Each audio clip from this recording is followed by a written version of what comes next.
Stephanie Weyrauch. I am a physical therapist in Orange, Connecticut at Physical Therapy and Sports Medicine Centers. Just want to tell you a little bit about myself before we start our topic about incontinence. Incontinence is something that a lot of in the public we don't really talk about. It's an issue that people think is embarrassing, and so you don't really hear a lot about it amongst your peers or even with your friends. But it is a really important topic because pelvic floor dysfunction can also be connected with other problems like low back pain, sometimes weakness in the abdominals. So these are all things that I'm going to talk about today that will hopefully help. You'll be able to take away some things that you can maybe change about your life without seeing a physical therapist. And if some of these are hard for you to adapt, potentially seeing a physical therapist may help you. It's a condition that a lot of people don't think that don't know that physical therapists can treat. And it's very common, but just because it's common doesn't necessarily mean it's normal. And that's kind of the take-home message that I hope you all get from this talk today. I hail from the great state of North Dakota. I've been practicing for physical therapy now for about 5 years. My husband and I moved out here 2 years ago when he started residency at Yale. I got my doctorate of physical therapy and my master's of science and clinical investigation from Washington University in St. Louis. Did my undergrad in biology at University of Barry in Bismarck, North Dakota. And I consider myself a general practice physical therapist. So when I worked in my last practice before I moved to Connecticut, I worked in a very rural area, a town of about 8,000 people, and we would have, our closest city was 5 hours away. So we would have people come from 2 hours away to come see us at our clinic. And one of the needs that I noticed in our community was pelvic health. There were a lot of people that came in with pelvic floor dysfunction, and there was no one around to treat it. So that's when I went on to do some postgraduate work in pelvic floor. And so it's a condition that I really like to treat. I also have a special interest in low back pain and cancer rehabilitation, which a lot of times is very connected with pelvic floor, especially if somebody's undergone cancer treatment in the reproductive area. So that's a little bit about myself, and I work in Orange. So there are a lot of different conditions that have to do with the pelvic floor that can lead to incontinence and can be treated with physical therapy. Pelvic organ prolapse is a condition that can lead to incontinence, and what prolapse is basically the uterus or the bladder can start to fall out of the vagina and can create problems, and that is caused by pelvic floor weakness. So that's something that a lot of times if you go see your OBGYN, they'll say, oh, it's just a part of aging, it's a part of being a woman. Well, that's not always the case. There are things that we can do to treat it. And we'll talk a little bit about that today. Stress and urge incontinence is the topic that we're going to focus on today. I'll tell you how those two are different and how we can treat them in physical therapy. We can treat patients who have had babies or right after they've given birth or even before birth.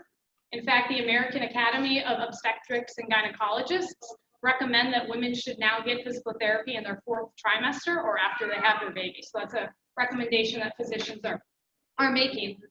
Diastasis recti is a condition in which after somebody's had a baby or if you've lost a lot of weight, the six-pack muscle that we all have, especially that you see on really buff guys, that six-pack muscle can separate and cause stretching within the abdomen. And some of that can lead to weakness within the pelvic floor. And we'll explain how the abdominals are connected to the pelvic floor today.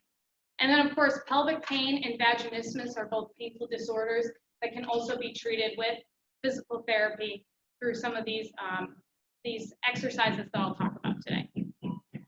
So who is suffering from urinary incontinence? Well, it's, like I said, a very common problem. You're not alone if you suffer from it or if you know a friend that suffers from it in having this condition. 25 million people in the United States have urinary incontinence, and most of them are women. And again, because it's common, doesn't necessarily mean it's normal. There's steps that you can take to try to decrease your incidence of incontinence, or that you can eliminate incontinence. 1 in 4 women over the age of 18 have some type of involuntary leakage. And the most prevalent form of incontinence that we see is stress incontinence. As you get older, urge incontinence becomes more common. It's more common in women than men, and the primary risk factors are pregnancy, childbirth, and menopause, much of which many of us have already been through or are currently going through. So what's the pelvic floor? A lot of you have probably heard the expression pelvic floor. So what is it? The pelvic floor are the muscles and organs that are basically like a hammock in your pelvis. And what they do is they hold up a lot of the pelvic organs. They are part of a group of muscles called the core, which is made up of the abdominals. One of the abdominals specifically is your, what I like to call the corset muscle, called the transversus abdominis. It starts in your low back and it wraps all the way around to the front of your belly, and it basically helps to stabilize the spine.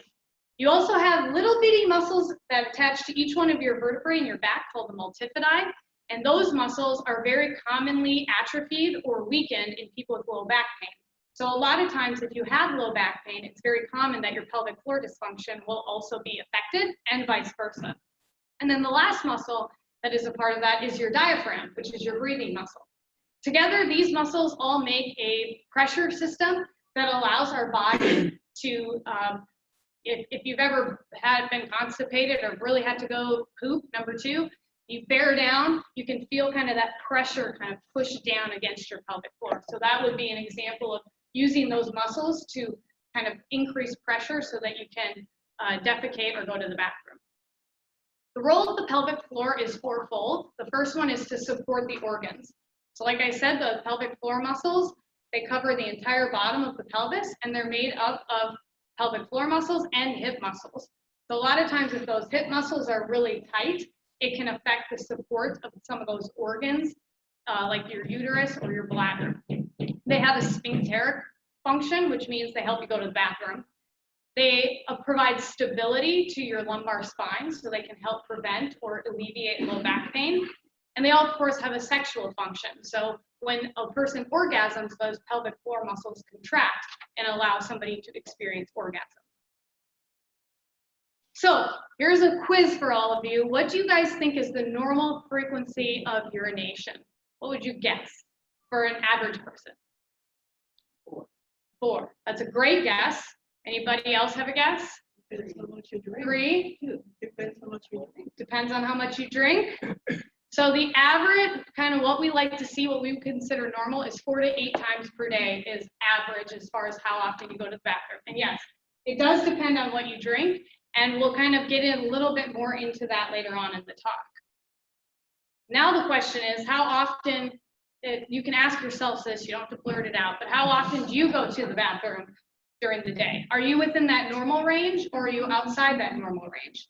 If you're outside that normal range, you likely could be diagnosed with incontinence.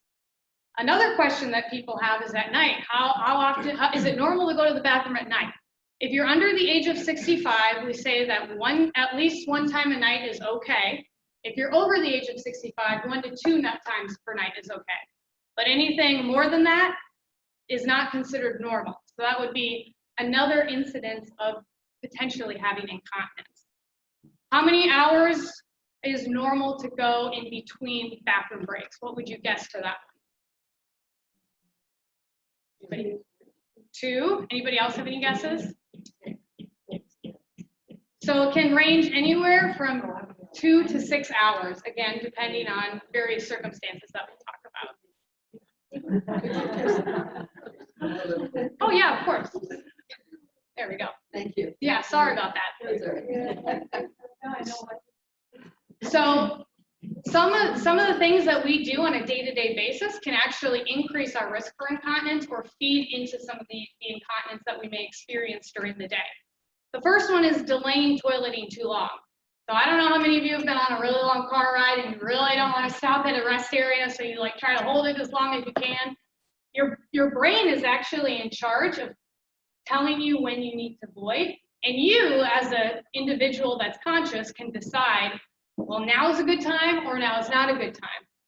So if you delay it too long, you're almost overriding your brain's ability to kind of talk to your bladder and to let you know when is the right time to go to the bathroom.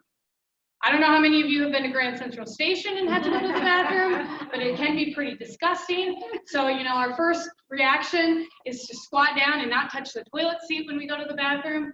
That's actually something that we do not recommend as physical therapists. And the reason is because it causes your pelvic floor muscles to stay contracted and to tighten. So if you're constantly hovering over the toilet, you're feeding into that tightening and that weakness of the pelvic floor. In order to go to the bathroom, your muscles have to relax. And if you're hovering, they're not able to relax. Do you have a question? Well, I just want to comment, because sometimes those toilets are soaked. People don't wipe them. I guess they hover over them. That's the problem. That could be the problem for sure. And there is types of incontinence that have to do with streaming as well. So potentially they could be suffering from some type of incontinence as well. But that's a great question. For those of you on the recording, the question was, the toilets are typically dirty and people have spray on them. So they're probably hovering, and I would agree with that statement. Oh, sorry. Sorry. I'll maybe move back. Yeah, there you go. Is that better? Okay. Perfect. So in some cultures, it's actually more natural to actually do a full squat to go to the bathroom. My mom grew up on a farm where they didn't have a toilet until they were age 10, so they used an outhouse. And so she was literally squatting down like this to go to the bathroom sometimes. And this is actually when your pelvic floor is most relaxed, when you're in a full squat. And there are even cultures where they will give birth in that position. And the reason is because your pelvic floor is most relaxed. So I would encourage you that if you are grossed out by toilet seats, either use toilet paper to sit on or use the protectors, or just suck it up and maybe brings that. Everybody probably has a ton of hand sanitizer and wipes with them, so maybe you can just take care of that afterwards. Bearing down to initiate or complete urination is also something that we would discourage, again for the same reason as hovering. You're actively contracting those muscles, and when you go to the bathroom, you want to relax those muscles. A lot of us are in a hurry on a day-to-day basis. We maybe only have a couple seconds that we actually have to go to the bathroom and we really have to go bad. So we quickly sit down on the toilet, oh, that's good, and then we run out. We would encourage you to not do that. Give yourself bathroom time. Allow yourself to fully empty your bladder so that your muscles can relax. My mom does this all the time, going to the bathroom just in case, oh, I'm going to a movie. I better go to the bathroom before the movie starts. Or, oh, I'm going to this workshop. I better go to the bathroom before it starts. We would encourage you to not do that as well, because again, your brain is the one that actively decides, okay, it's time to go to the bathroom. And if you're overriding that and going to the bathroom when you don't have to go, your brain is going to acclimate to that, and then that frequency of urination is going to occur more often. And you're going to get more symptoms of what we'll talk about next, which is urgent incontinence. And then finally, failing to wipe correctly from front to back after a bowel movement can put you at risk for incontinence. And that's because you're at increased risk for an infection, urinary tract infection. So what is urinary incontinence? Well, the definition of incontinence is it's basically involuntary loss of urine. So something that you don't plan to happen. There's many types of incontinence, but we're going to talk about the three most common today. The first is stress incontinence, and that's with a loss of urine with physical exertion. So that would include a cough, a laugh, getting up really fast, jumping, a sneeze. Those are all common symptoms of stress incontinence. Urgency incontinence is a loss of urine when you feel like you have to go to the restroom. So I don't know if any of you have seen those commercials of gotta go right now. That is a commercial to stop urgent incontinence. And a lot of times when you have urgent incontinence and you go to the bathroom, you find out that you really didn't have to go to the bathroom that much. And so when we treat that, it's a lot of reprogramming of the brain, which we'll talk about in a little bit. And then finally, mixed incontinence. And that's just a combination of stress and urgent incontinence together. So you can have symptoms of both. What is the cause of urgent incontinence? Well, the cause is typically due to tight pelvic floor muscles, which cause increased urination. It also affects kind of that connection between the brain and the bladder. Your bladder contains receptors that communicate with the brain. When the bladder is stretching, tells the brain that you have to go to the bathroom. Triggers for urgent incontinence include running water, turning a key in the door, so it's called lock and key syndrome. You always go to the bathroom when you go home. So once you put that key in the door, oh, I gotta go to the bathroom, because your brain knows that's what you do every time. It's pretty smart. And then seeing a toilet. Those are all examples of urges. And these are reprogrammable. Your brain is what we call plastic, which means that you can kind of be in charge of changing how your brain thinks about things. So the bladder is made up of a bunch of receptors that communicate with your brain, that tell your brain, okay, it's time to go to the bathroom. When your bladder is about 40% full, that's when you get the first communication from the bladder to the brain saying, hey, we're starting to fill up, you might have to go to the bathroom soon. A lot of times your brain can disregard that message and can say, well, it's not a convenient time right now, or I don't really want to go to the bathroom, so I'm just going to hold it. And then that sensation goes away. Once your bladder gets about 60% full, that's when you start to think about like, oh, I probably should really find a bathroom right now. So you become a little bit more aware of that signal. When you really have to go to the point where you feel like you're not going to be able to hold it anymore, typically your bladder is about 90% or higher full. So your bladder can hold a lot of urine. And then once you decide to go to the bathroom, what happens is you sit down, your bladder, the muscles in your pelvic floor start to relax, and then voila, you went to the bathroom. When you have stress incontinence, what happens is that your brain can't necessarily communicate well with your pelvic floor muscles. And so what happens is when you have that sudden, let's say, cough or sneeze, the pelvic floor muscles will automatically relax, and that's when you get leakage.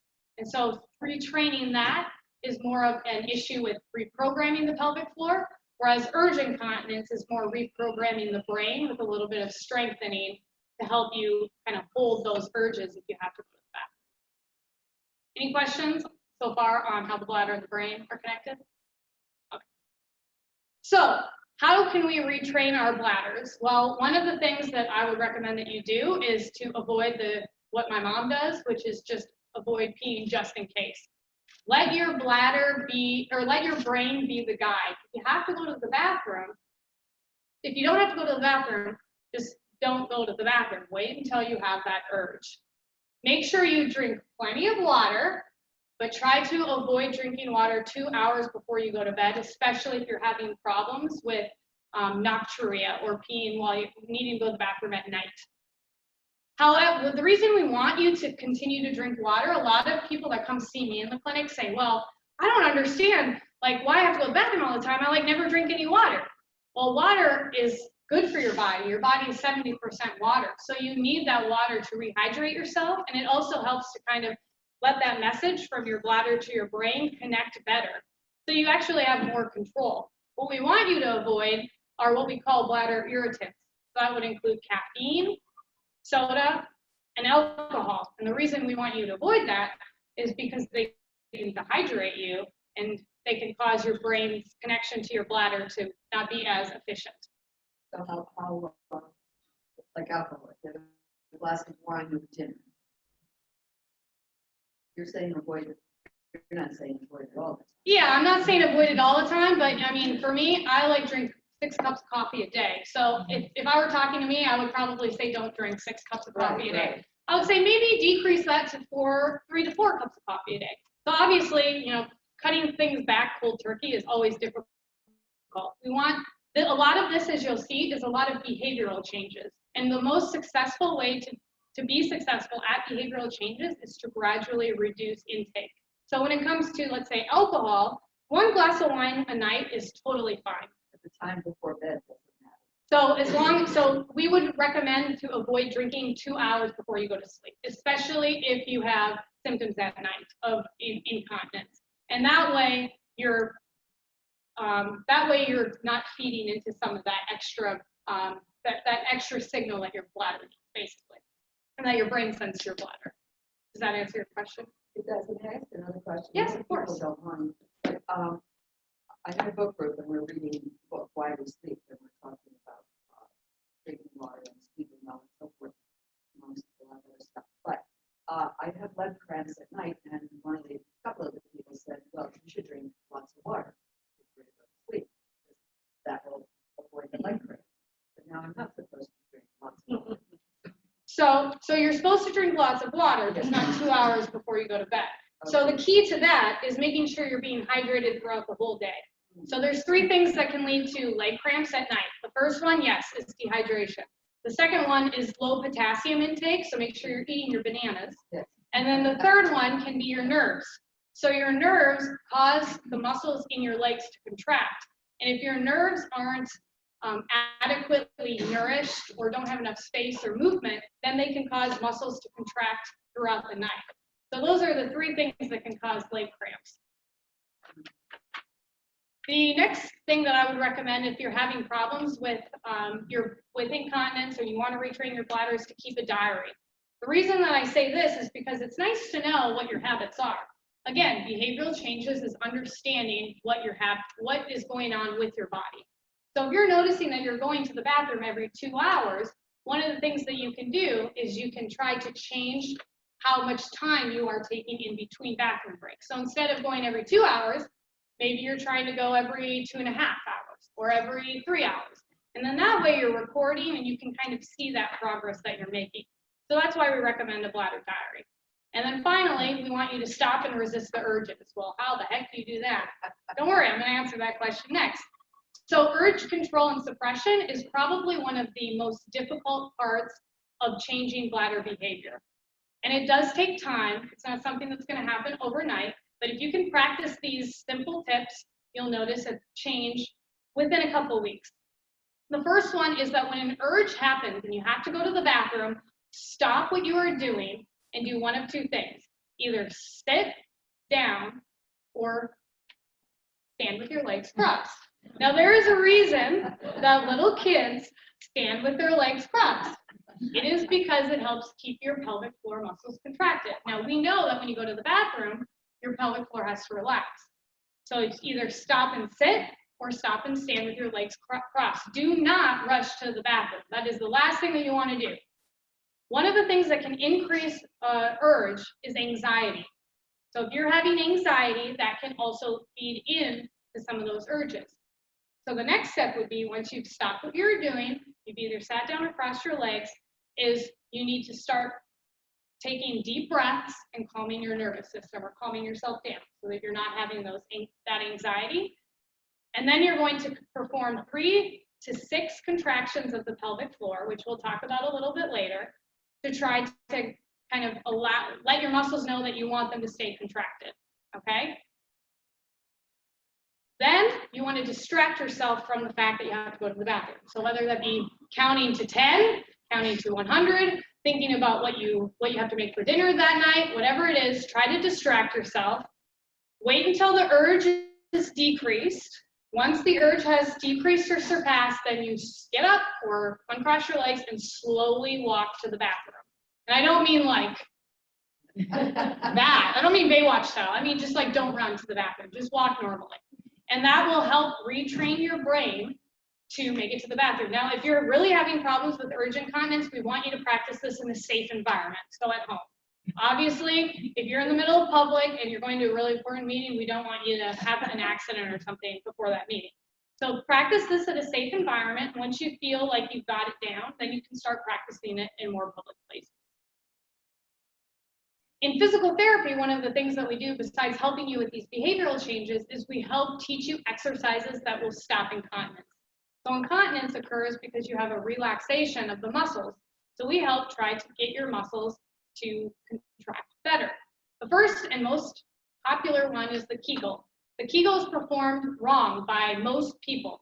Nobody can perform a Kegel wrong, right, unless you are taught properly. So I'm just going to explain it to you, and you can think about it. But when somebody performs a Kegel, we should not see any movement. Nobody should know you are performing a Kegel. Your quads shouldn't tighten, your butt muscles shouldn't tighten, your belly shouldn't move. Basically, how you perform a Kegel is you think about lifting up your cervix up to your belly button, or if you're in a really crowded elevator and you have to toot, trying to hold in that toot, thinking about those two things. Those are common cues that we give people.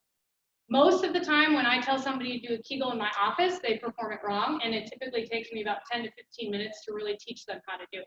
So it is a difficult exercise to perform correctly. The other exercise that can help stop incontinence is diaphragmatic breathing. So I told you that one of the things that can increase an urge is anxiety. One of the things that can decrease anxiety is taking deep breaths. Meditation is kind of what people are doing nowadays for that. Also, the diaphragm is a part of your core. So if you can get that core to activate, a lot of times the nerves that are connected to the diaphragm are also connected to the other parts of your core. So you're able to activate some of those other muscles. Bridges, does anybody not know what a bridge is? Okay, so I'm going to perform it for you. This is why I did not wear a dress. So a bridge is basically lifting your bottom up and coming back in. For those of you that are watching this on video, I know you couldn't see me, but we can provide copies of that exercise for you in this talk. So a bridge activates the pelvic floor, the abdominals, and the glutes, and the back muscles. So again, we're activating all those core muscles. Squats with a Kegel is also an exercise you can perform. Well, if you can't do a Kegel, it's really hard to do a squat with a Kegel. So that's a more advanced exercise. Walking is great because when you walk, you're using a lot of muscles in your body. And that's one of the distractors that people can sometimes use if they have to go to the bathroom. And then in physical therapy, we can teach you a variety of core activation exercises that are maybe more isolatory to the different muscle groups that we potentially see are weak when we examine you. So pelvic stabilization kind of goes with core activation. And basically what pelvic stabilization is we're activating that corset muscle to work and to try to get the pelvic floor muscle to also activate. And there's a lot of different ways that you can do it. That bridging exercise that I just showed you is one way. Another way is to think about just pulling your belly button in and breathing out of your mouth like you're blowing out a birthday candle. And what should happen is your belly should stay flat. It shouldn't push out. If your belly pushes out, then you're activating more of that six-pack muscle, and that muscle does not function with the pelvic floor. You want to try to keep the belly in. So we talked already about Kegel exercises. Basically, how you perform the Kegel exercise is you want to think about lifting your cervix or your vagina up towards your belly button, or you want to think about holding in gas. Those are kind of the easiest cues that I have found have helped people perform that exercise. You should not feel any other muscles tighten. If you do, you did it wrong. So how can physical therapy help with the pelvic floor? Well, we talked a lot about behavioral changes. We talked about exercises that a person can do. But what happens when you come to see a physical therapist for a pelvic floor problem is that we do a movement-based exam. So I had mentioned that a lot of times people will tell me that they have a history of low back pain. And sometimes that low back pain can be feeding into the pelvic floor problem or vice versa. And so I will also typically assess how their back is moving. I'll assess some of the muscles associated with that. I'll look at their breathing to try to figure out, is there a connection or some weaknesses that we can maybe potentiate here. We treat, again, I'm a general practice PT, so I pretty much see everything from people that have neurological conditions to people who have sports injuries and low back pain. But physical therapists can pretty much help with many different types of conditions. And in Connecticut, we're really lucky because we have something here called direct access. And what that means is that you don't need a doctor's prescription to come see us. So you save time and money for most insurances. If you have Medicare, you do. And if you have Yale, you do. And there are some other insurances that may or may not. But a lot of our offices, like Heather said in the beginning, we always call your insurance company to find out your benefits first. And my experience has been that if you're having difficulty with any of these, and you are on Medicare or on Yale, a lot of times your doctor, especially if you have a general practitioner who knows you, will just send over or fax us over a referral. So then you typically don't even have to see them. And then this slide just talks a little bit more about direct access, how it can save you an extra doctor's visit, how you don't need a referral for PT, and how it can help you heal faster and get the care that you need quicker. If any of these things are things that you try and you don't really find much success with improving your incontinence, you may want to consider seeing a physical therapist. I truly believe that the reason that I'm a PT is to help people improve their quality of life. And nobody should have to live with incontinence. You are not stuck like this. This is not something that you need to have in your life. We can help you at least decrease how much it affects you. So I will take questions at this time. And if you have any questions for me or you want to ask me afterwards because you don't want to ask in front of anybody else, that's great. And I thank you for joining us today for this talk. Thank you. I have a question, Steph. Yes. So I've heard there's a connection between sleep apnea and triggering your bladder. Are you familiar with that? Yes, so sleep apnea is something that happens it involves breathing, and obviously we know that the diaphragm is involved in the core musculature. So if your diaphragm is not actively raising and dropping the way that it needs to, that can affect that pressure system. And that can trigger, yes. So it is common that people will have a history of sleep apnea if they come into our office, and they have especially incontinence at night versus even incontinence during the day. Yes. I'm not sure if I know the right terminology, but I've had friends that have a sling procedure, Mhm. parts inside. Is that something these exercises would help avoid?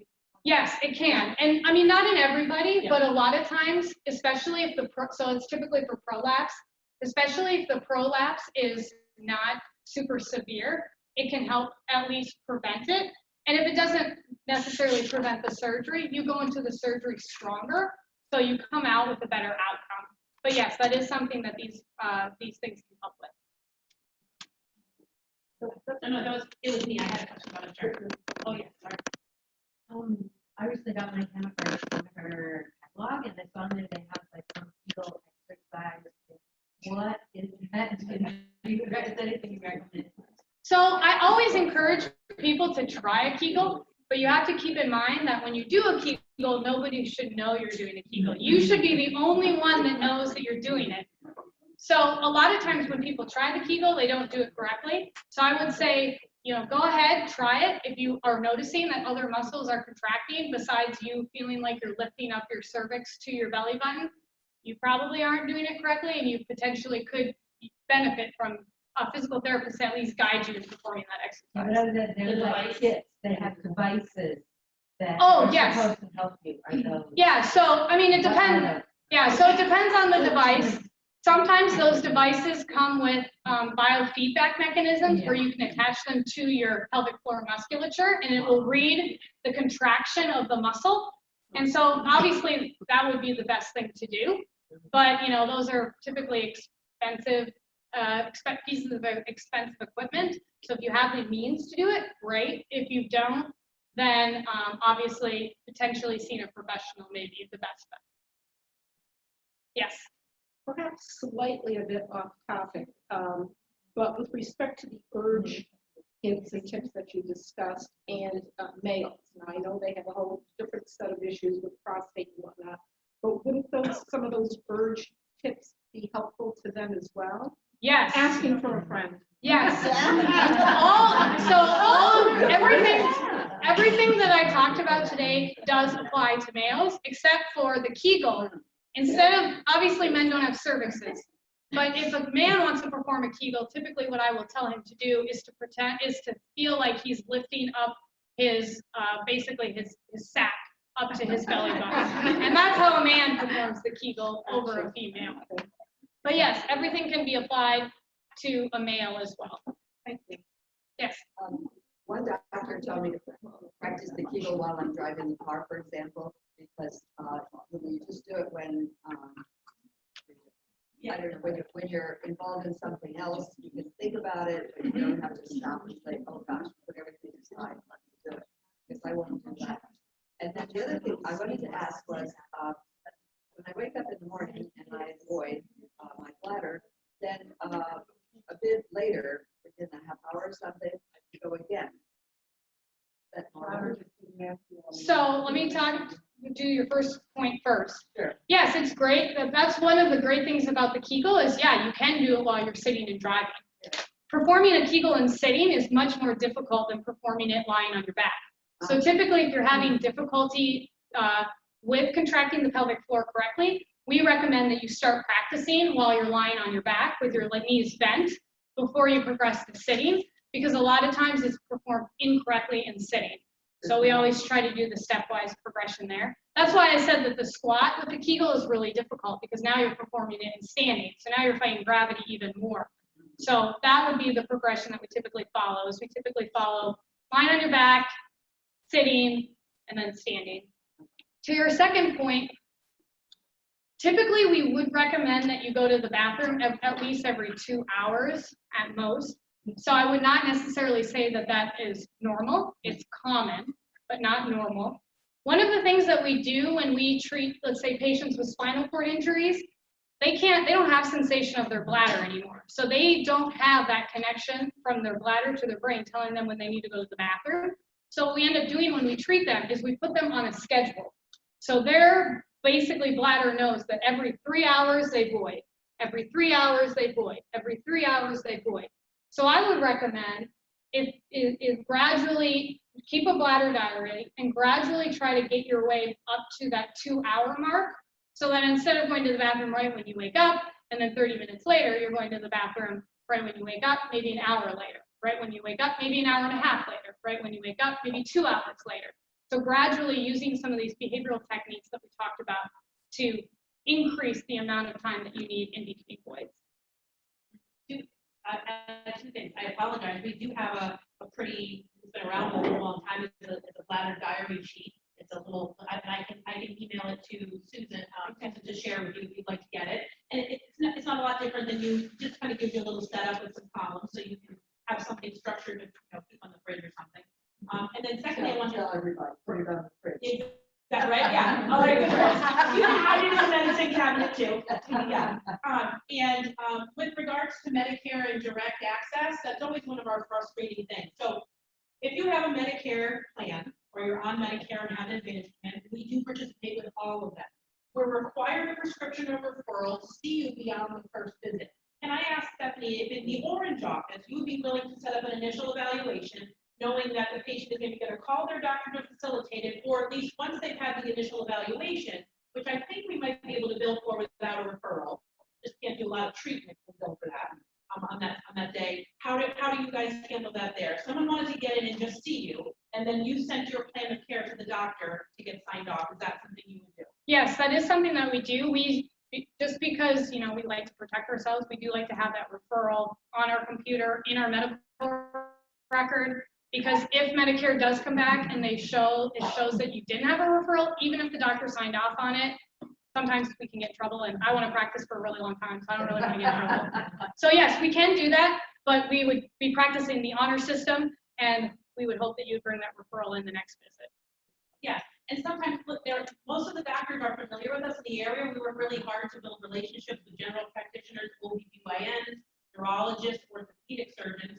So we're constantly sort of informing them and communicating as we treat their patients. But if your doctor says, listen, I haven't seen you in a year and a half, how about you come see me first? They're probably right. You probably should get in there and see them. They may not be willing to write you a prescription just based on this workshop that you came to, and rightfully so. Does that kind of make sense? But when you're sharing with your family and friends about other issues they may have with regards to PT, if it's not a Medicare plan or Medicare, it's ironic that Medicare is one of them, every other major insurance participates with the direct access approach, which means that we can see you, bill your insurance, and unless we think you need to see a specialist or be referred to a doctor, we can treat you so long as we can show progress. And it's the same as if you went to the doctor. And I'd like to make one last comment. We're not trying to replace your doctor either. While she has a doctorate level degree, Stephanie's not a medical doctor, so we're not trying to replace your physicians or relationships. But if it's muscle bone or joint or something specific like this, probably can wait 3 weeks to do that. Then you might have to wait until they order some tests, and then you can, we can kind of see you a bit quicker and maybe start affecting some of the change without having to wait so long. So that's the process and the reason why we have it. Yes. So let me offer a testimonial because I've been going to the behavior office for a number of years, and the therapist there helped me. Getting in to see the therapist, and I'm on Medicare, has never, ever been. We typically try to see people within 24 to 48 hours when they call us. So, yes. You were perfect insurance, right? Yeah, you call us and make an appointment, we find out what your benefits are. You know the contact of my Medicare insurance. Right? Yes. How many digits I can go? Yes. Then Yep. I have to talk about it. Right? Yes. So we make sure, we believe that there are 5 things people want to know when they come to see us. First, how much is it going to cost? We are always able to tell you how much it's going to cost. Second, what's wrong with me? We always try to give you some type of idea of what we're going to do and why you're having the problem that you have. Third, what am I, as a physical therapist, what am I going to do for you? Fourth, what are you going to do for me? How are you going to participate in your care? And then also, how long is it going to take? So when you leave our office, we make sure that we try to answer those 5 questions so you don't leave thinking like, oh my gosh, like what just happened to me? Hopefully you'll be able to at least remember most of what we tell you.